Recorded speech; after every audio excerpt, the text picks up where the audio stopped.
ത്രിയേക ദൈവതിരുനാമത്തിന് മഹത്വം ഉണ്ടാകട്ടെ.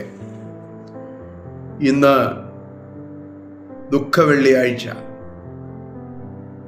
നമ്മുടെ കർത്താവ് യൂദായാൽ ഒറ്റിക്കൊടുക്കപ്പെട്ട് കർത്താവ് ക്രൂശും വഹിച്ചുകൊണ്ട് ഗോൽഗോഥാമല കയറിയ ദിവസം പീലാത്തോസിന്റെ മുമ്പിൽ, സന്നിധി സംഘത്തിന്റെ മുമ്പിൽ എല്ലാം നിന്ന് അവൻ ന്യായവിധിയെ നേരിടുമ്പോൾ ഒരു കാര്യം മാത്രമേ അവന്റെ മുമ്പിൽ ഉണ്ടായിരുന്നുള്ളൂ: ഈ ലോകത്തെ രക്ഷിക്കണം, ഈ ജനത്തെ മുഴുവൻ പാപത്തിൽ നിന്ന് വീണ്ടെടുക്കണം, അതിനുവേണ്ടി എൻ്റെ ജീവൻ കൊടുക്കേണ്ടിയിരിക്കുന്നു. അതുകൊണ്ടവൻ സംസാരിച്ചില്ല, അവൻ ഏറ്റെടുക്കുകയാണ്. എന്നാൽ താൻ ഒരു കുറ്റവും ചെയ്തിട്ടില്ല എന്ന് തെളിയിക്കുകയും ചെയ്യുകയാണ്. കുറ്റം ചെയ്യാത്ത ഒരു മനുഷ്യൻ കുരിശിക്കപ്പെടുന്നത് ലോകത്തിൽ ആദ്യമായിട്ടാണ്, അവസാനവുമായിട്ടാണ്. പ്രിയമുള്ളവരെ, കർത്താവ് പീഡയേൽക്കുകയാണ്. 150 കിലോയോളം ഭാരം വരുന്ന കുരിശ് വഹിച്ചുകൊണ്ട് ഗോൽഗോഥാമല കയറുമ്പോൾ അവന്റെ മനസ്സിലുണ്ടായിരുന്നത് ഈ ജനം വീണ്ടെടുക്കപ്പെടണം എന്നുള്ളതാണ്, ഈ ലോകം രക്ഷിക്കപ്പെടണം എന്നുള്ളതാണ്, തൻ്റെ പിതാവിൻ്റെ ഇഷ്ടം നിറവേറണം എന്നുള്ളതാണ്. കർത്താവ് ഗോൽഗോഥാമലമേൽ മൂന്നാണിമേൽ തൂങ്ങിക്കിടന്നുകൊണ്ട് ക്രൂശിലെ 7 വചനങ്ങളും പുറപ്പെടുവിക്കുമ്പോൾ നമുക്ക് ധ്യാനിക്കുവാൻ സാധിക്കണം: എൻ്റെ കർത്താവ് എനിക്ക് വേണ്ടി മരിക്കുന്നു, എൻ്റെ കർത്താവ് എനിക്ക് വേണ്ടി മുറിവേൽക്കുന്നു, എൻ്റെ കർത്താവ് എനിക്ക് വേണ്ടി പീഡയേൽക്കുന്നു.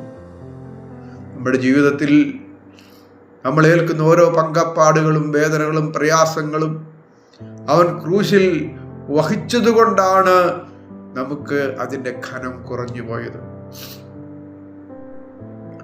പച്ചമരത്തോട് ഇപ്രകാരം ചെയ്തുവെങ്കിൽ ഉണങ്ങിയതിനോട് എന്തും ചെയ്യാൻ മടിക്കാത്ത ലോകമാണ് ഇതെന്ന് കർത്താവ് നമ്മളോട് പറയുമ്പോൾ ഒന്നോർത്തിരിക്കുക: നമ്മുടെ ചുമട് ലഘുവാണ്, ഭാരം വളരെ ചെറുതാണ്.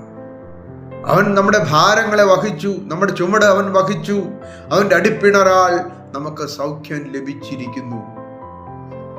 അതുകൊണ്ടാണ് ലഘുവും ആനന്ദപ്രദവുമായ നുകം നമുക്ക് വഹിക്കുവാൻ സാധിക്കുന്നത്. നാം വഹിക്കുന്ന നുകം ആനന്ദപ്രദവും ലഘുവുമാണ് എന്ന് നാം തിരിച്ചറിയുന്നില്ല എങ്കിൽ കർത്താവിൻ്റെ ക്രൂശ് വൃഥാവായി പോകും. പ്രിയമുള്ളവരെ, അവൻ ഏറ്റെടുത്ത കുരിശ് നമുക്ക് വഹിക്കാവുന്നതല്ല, അവൻ ഏറ്റെടുത്ത പങ്കപ്പാടുകൾ നമുക്ക് ഏൽക്കാവുന്നതല്ല, അവൻ ഏറ്റെടുത്ത മരണം ഒരു സൃഷ്ടിക്കും സ്വീകരിക്കാവുന്നതല്ല. അത്രമാത്രം ആഴമേറിയ പീഡയാണ് കർത്താവ് ഏറ്റെടുത്തത്. അവന്റെ ഓരോ രോമകൂപങ്ങളിലും മർദ്ദനമേൽക്കുകയാണ്. മർദ്ദിക്കാത്ത ഒരിടവും അവന്റെ ശരീരത്തിലുണ്ടായിരുന്നില്ല. ചമ്മട്ടി കൊണ്ട് മാറി മാറി അടിക്കുകയാണ്. പ്രിയമുള്ള, 1 കുറയെ 40, അത് 39 ഒരു പടയാളി അടിക്കും. 40 അടിച്ചാൽ പിന്നെ അടിക്കാൻ പാടില്ല എന്ന ന്യായപ്രമാണം. ഒരടിമയെ പോലും 40 പ്രാവശ്യത്തിൽക്കുള്ളിൽ അടിക്കാൻ പാടില്ല. 39 അടിച്ചിട്ട് ഒരു പടയാളി മാറും. അടുത്ത പടയാളി 1, 2, 3 എന്നിട്ട് 39 അടിക്കും, അവരും മാറും. അങ്ങനെ പല പടയാളികൾ മാറി മാറി കർത്താവിനെ ചമ്മട്ടി കൊണ്ടടിച്ചു. അവന്റെ ശരീരം മുഴുവൻ ഉഴവുചാൽ പോലെ കീറപ്പെട്ടു. സുന്ദരമായ ഒരു പ്രദേശം പോലും അവന്റെ ശരീരത്തിലുണ്ടായിരുന്നില്ല. മുഖത്ത് കാർക്കിച്ചു തുപ്പി, താടിരോമങ്ങൾ വലിച്ചു പറിച്ചു, മുൻനിരയിലെ പല്ലുകൾ അടിച്ച് തകർത്തു, തലയിൽ വലിയൊരു മുൾക്കിരീടം അടിച്ചു കയറ്റി. പിതാക്കന്മാർ പറയുന്നത് ശിരസിലൂടെ കയറിയതായ ആ മുള്ളുകൾ തരുണാസ്ഥികളിലൂടെ, മുൻനിരയിലൂടെ ഉള്ള തരുണാസ്ഥികളുടെ ഉള്ളിലൂടെ കയറിയതായ മുള്ളുകൾ കണ്ണിലൂടെ പുറത്തു വന്നു എന്നാണ്. പ്രിയമുള്ളവരെ, അത്രമാത്രം വേദന എന്തുകൊണ്ടാണ് കർത്താവ് ഏറ്റെടുത്തത്? എൻ്റെയും നിൻ്റെയും വേദന അവൻ്റെ മേലായി. എൻ്റെയും നിൻ്റെയും സഹനം അവൻ ഏറ്റെടുത്തു. എൻ്റെയും നിൻ്റെയും കഷ്ടതകൾ അവൻ ഏറ്റെടുത്തു. നമുക്കവൻ വിമോചനം നൽകി. ഹല്ലേലൂയ. അവനെ നീ സ്തുതിക്കുന്നില്ല എങ്കിൽ, അവനെ നീ മഹത്വപ്പെടുത്തുന്നില്ല എങ്കിൽ നിന്റെ ക്രിസ്തീയത വ്യർത്ഥമാകുന്നു. ഈ ദിവസം ഒരു തുള്ളി കണ്ണുനീർ അവൻ്റെ മുറിവുകളിന്മേൽ വർഷിച്ചില്ല എങ്കിൽ ഈ 50 ദിവസത്തെ നോമ്പ് നിഷ്ഫലമായി പോകും. പ്രിയമുള്ളവരെ, ഈ ലോകത്തിൻ്റെ മുഴുവൻ രക്ഷയ്ക്ക് വേണ്ടി അവൻ ക്രൂശിൽ മരിക്കുകയാണ്. പിതാവേ, സകലതും നിവൃത്തിയായി എന്ന് പറഞ്ഞ് പ്രാണനെ അവൻ വെടിയുമ്പോൾ ഈ ലോകത്തിൻ്റെ മുഴുവൻ രക്ഷ നിവർത്തിക്കപ്പെടുകയായിരുന്നു. നമുക്ക് പ്രാർത്ഥിക്കാം. കർത്താവേ, നിന്റെ ക്രൂശ് നീ ഏറ്റെടുത്ത് എനിക്ക് വേണ്ടി മരിക്കുകയായിരുന്നല്ലോ.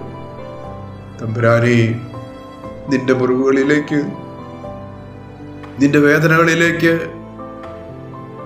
നിന്റെ ഓരോ സഹനങ്ങളിലേക്കും എൻ്റെ വേദനകളെയും മുറിവുകളെയും സഹനങ്ങളെയും ഞാൻ സമർപ്പിക്കുന്നു. എൻ്റെ രോഗങ്ങളെ സമർപ്പിക്കുന്നു, എൻ്റെ പ്രയാസങ്ങളെ സമർപ്പിക്കുന്നു. നീ അതിനെ ഏറ്റെടുത്തിരിക്കയാൽ നിനക്ക് നന്ദി പറയുന്നു. ഈ 50 നോമ്പ് ഏറ്റവും അനുഗ്രഹപ്രദമാകുന്ന ഈ ദിവസം ദൈവമേ, നിന്റെ കഷ്ടതകളെ ധ്യാനിച്ച്, നിന്റെ വീണ്ടെടുപ്പിനെ ധ്യാനിച്ച് ഒരു നിത്യജീവൻ അവകാശിയായി തീരുവാൻ നീ ഞങ്ങളെ അനുവദിക്കണമേ. അങ്ങനെ ഞങ്ങൾ എന്നാളും നിനക്കും നിന്റെ പിതാവിനും പരിശുദ്ധാത്മാവിനും സ്തുതിയും സ്തോത്രവും സമർപ്പിക്കുന്നു, ഇപ്പോഴും എപ്പോഴും എന്നേക്കും തന്നെ. ആമേൻ.